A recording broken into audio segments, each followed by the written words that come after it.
Hello అండి, అందరికీ నమస్తే.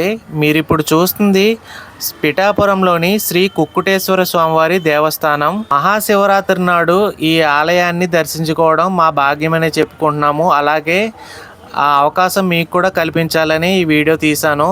ఈ ఆలయంలో అమ్మవారి అష్టాదశ శక్తిపీఠాల్లో ఒకటైన శ్రీ పురోహతిక అమ్మవారి శక్తిపీఠం కూడా అయితే కలదండి.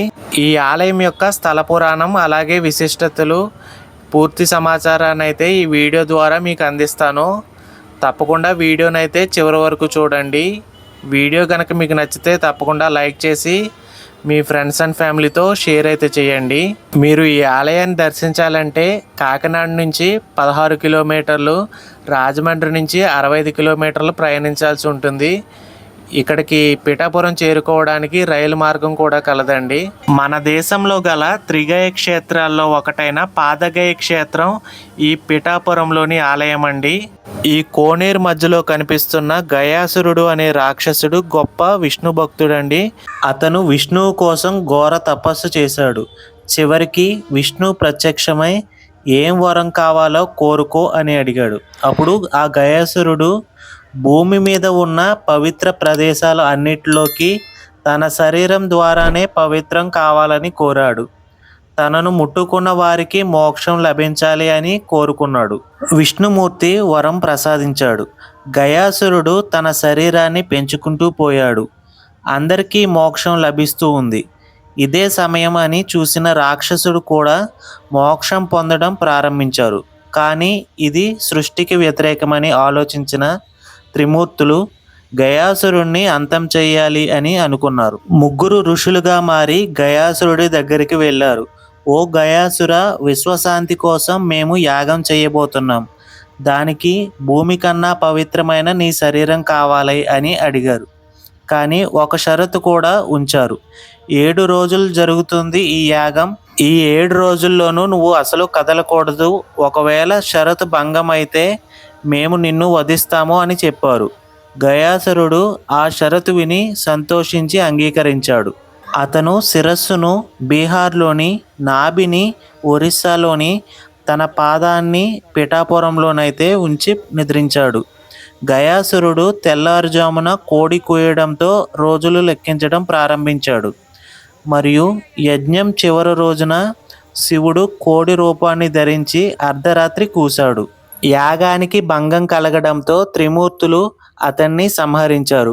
అతను పడుకున్న ప్రదేశం పవిత్ర మందిరంగా మారాలని అతను కోరాడు. తలభాగం వద్ద విష్ణువు, నాభి భాగంలో బ్రహ్మ, శివుడు పాదాల వద్ద కొలువు తీర్చమని వరమిచ్చారు. పాదగయ తీర్థం వద్ద గయాసురుని పాదాలున్నాయి కనుక ఇక్కడ పెద్దలకు శ్రద్ధ కర్మలు నిర్వహిస్తే పుణ్యలోకం ప్రార్థిస్తుందని నమ్మకం.